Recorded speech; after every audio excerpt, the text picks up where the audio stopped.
अस्सलामुअलैकुम दोस्तों, मैं हूं मोहम्मद एजाज कासमी। मेरे YouTube चैनल एजाज कंप्यूटर्स पर आप सभी हजरात का खैर मकदम है। आज मैं फिर से हाजिर हुआ हूं कोरल ड्रा के ट्यूटोरियल नंबर 12 यानी लेसन नंबर 12 के साथ। और आज मैं आपको बताने वाला हूं कोरल ड्रा में ग्राफ पेपर और स्पाइरल टूल के बारे में। तो आइए दोस्तों, इससे पहले कि मैं अपना सबक शुरू करूं, आपको बता दूं कि अगर अभी तक आपने मेरे YouTube चैनल एजाज कंप्यूटर्स को सब्सक्राइब नहीं किया है तो प्लीज सब्सक्राइब कर लीजिए। और अगर मेरे वीडियोस आपको पसंद आते हों तो प्लीज लाइक कीजिए और शेयर कीजिए। सबसे पहले तो मैं आपको बता दूं कि ग्राफ पेपर का काम क्या होता है। देखिए, इसके जरिए आप रो और कॉलम के शक्ल में कई बॉक्स तैयार कर सकते हैं। मैं आपको दिखाता हूं। जैसे आप यहाँ पे क्लिक करेंगे, अब यहाँ पे अगर आप देखें तो मैंने 5 और 5 नंबर दिया हुआ है। इसका मतलब यह है कि आप 5 रो लेना चाहते हैं और इसी तरह से इधर से यानी 5 रो लेना चाहते हैं और इधर से 5 कॉलम लेना चाहते हैं। तो ऊपर में कॉलम को जिक्र किया गया है यानी खाने को, कि कितने खाने चाहिए आपको और इसी तरह से कितनी लेने चाहिए। तो आप यहाँ से अपनी मर्जी के मुताबिक सेट कर सकते हैं। तो देखिए, मैंने 5 और 5 दिया हुआ है। तो जैसे ही मैं अब बॉक्स बनाऊंगा तो इस तरह से आप बना सकते हैं। तो आप देखेंगे अगर तो ये 5 खाने बने हुए हैं, 1 2 3 4 5, और ऐसे ही 5 लाइनें भी हैं इस तरह से 1 2 3 4 5। तो जितना भी आप नंबर देंगे आप वहां पे अपनी मर्जी के मुताबिक अपने काम के हिसाब से नंबर सेट कर सकते हैं। तो चलिए, मैंने 5 और 5 दिया हुआ है। अब मैं आपको दिखाता हूं कि अगर मैं कंट्रोल के जरिए यानी कंट्रोल प्रेस करके रखिए, कंट्रोल बटन दबाए रखिए और उसके बाद अगर आप बनाएंगे तो ये चारों तरफ से बराबर ही बनेगा। ठीक है। अब अगर आप इसको अनग्रुप करना चाहें तो अनग्रुप करके इसको एडिट भी कर सकते हैं। यानी आप चाहते हैं कि ये वाला खाना बड़ा हो जाए या कोई ये वाला खाना बड़ा हो जाए, इसमें मुझे कुछ और लिखना है या कुछ और रखना है, तो ये सारी चीजें आप यहाँ से अरेंज मेन्यू से अनग्रुप करके कर सकते हैं। ठीक है। तो चलिए मैं अनग्रुप कर देता हूं इसको। ठीक, ये अब अगर आप देखेंगे तो ये सारे खाने अलग अलग हो गए। तो चलिए मैं इसको सिलेक्ट कर रहा हूं, फिर शिफ्ट के साथ इस पे इस तरह से मैंने क्लिक कर दिया है। ये सब सिलेक्ट हो रहा है जिसपे मैं क्लिक कर रहा हूं। अब मैं इसमें कोई कलर देना चाहूं तो कलर भी दे सकता हूं। ठीक है। मैं थोड़ा सा जूम कर देता हूं। तो देखिए, इस तरह से आप कोई भी डिजाइन भी तैयार कर सकते हैं। अब मैं इसको सिलेक्ट कर रहा हूं और कंट्रोल बटन दबाए रखें। आप शेप टूल पे चले जाइए और कंट्रोल बटन दबा लेंगे तो आप सिर्फ जिस कोने को चाहेंगे उसी कोने को मोड़ सकते हैं। तो कंट्रोल बटन दबा करके रखिए और शेप टूल का इस्तेमाल करिए। तो ये कोना मैंने मोड़ दिया है। ये कंट्रोल बटन दबा के रखिए और ये कंट्रोल बटन दबाइए और इस तरीके से।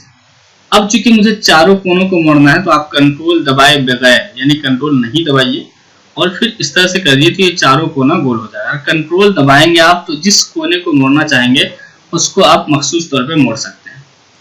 ठीक है। अब ये अलग अलग खाने को मैं यहाँ से डिलीट कर देता हूँ।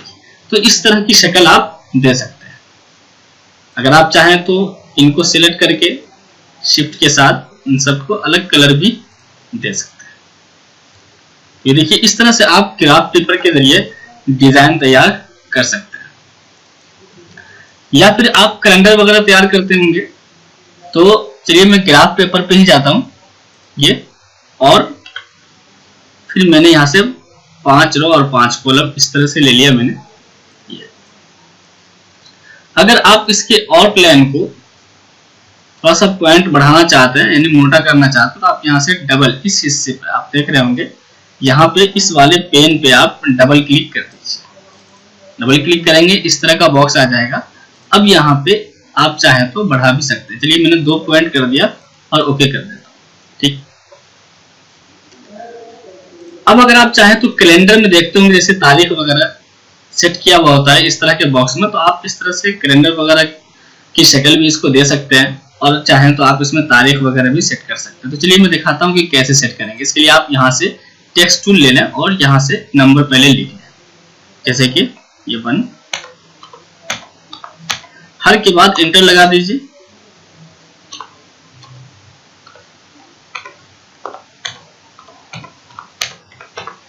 तो इस तरह से आप लिख लेंगे।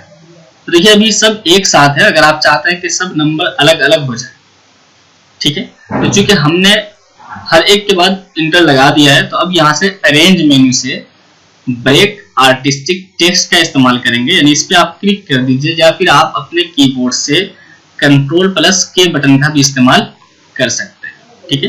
तो जैसे आप इस पे क्लिक करेंगे तो अब देखिए ये सब अलग अलग हो गया, ठीक है। अब आप सिंपली पहले तो इसको सबको एक साथ ही बड़ा कर लीजिए कि आप कितना बड़ा रखना चाहते हैं। ये मैं चलिए इतना बड़ा कर देता हूं। अब यहां से इसको सिलेक्ट कीजिए, बाद में शिफ्ट के साथ इसको सिलेक्ट कीजिए और अपने कीबोर्ड से C और E बटन दबा दीजिए।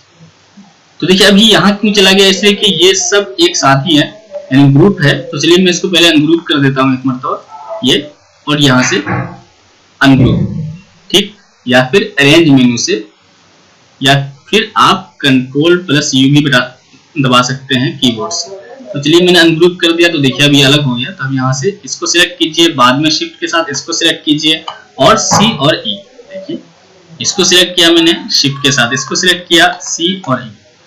तो इस तरह से आप कर सकते हैं। देखिए इसको सिलेक्ट कीजिए, बाद में शिफ्ट के साथ इसको सिलेक्ट कीजिए, यानी जिसके बीच में रखना चाहते हैं उसको।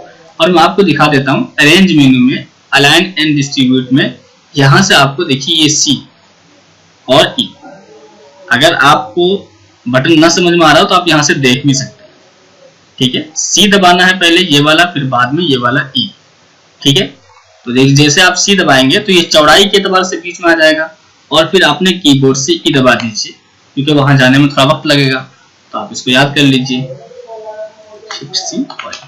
इस तरीके से आप नंबर वगैरह को सेट कर सकते हैं, तारीख वगैरह सेट कर सकते हैं। अब आपको समझ में आ रहा है कि इधर मुझे संडे मंडे वगैरह भी लिखना है, तो आप इसको सेलेक्ट कीजिए, शिफ्ट के साथ इन पांचों को सिलेक्ट कर लीजिए और इस तरह से पलट दीजिए। अब इनको आप चाहते हैं कि थोड़ा सा नाम लिखना है तो बड़ा करना, तो इन सबको सिलेक्ट कीजिए, थोड़ा सा बड़ा कर दीजिए इस तरह से।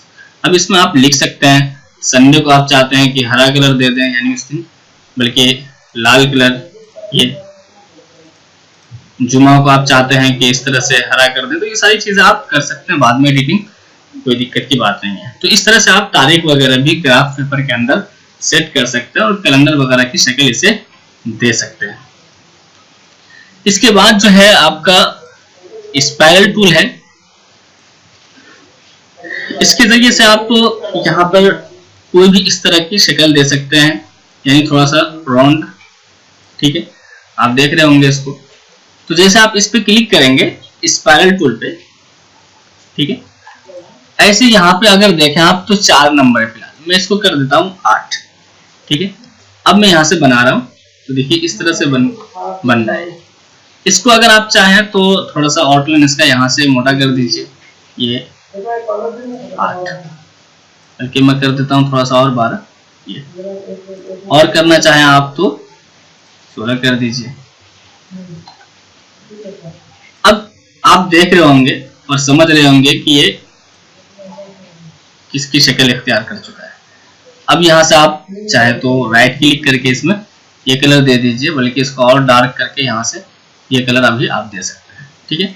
तो अगर आप किसी कलर वाले ऑप्शन पे थोड़ा सा राइट क्लिक बल्कि लेफ्ट क्लिक करके रखेंगे थोड़ी देर, तो उसके बाद एक अलग से बॉक्स खुल के आ जाता है। इसमें उसी कलर से मिले जुले कलर, या तो हल्के होंगे या फिर डार्क कलर होंगे, वो आपको मिल जाएंगे यहाँ पे। अब उस पर राइट क्लिक करने से देखिए वही कलर वहां पे आ चुका है। चूंकि हम किसी भी आउटलाइन के अंदर जो कलर डालते हैं तो इन कलरों पे राइट क्लिक करके डालते हैं, और अगर किसी बॉक्स के अंदर कलर डालना हो तो फिर इस पे डायरेक्ट आपको लेफ्ट बटन माउस का क्लिक कर देना है।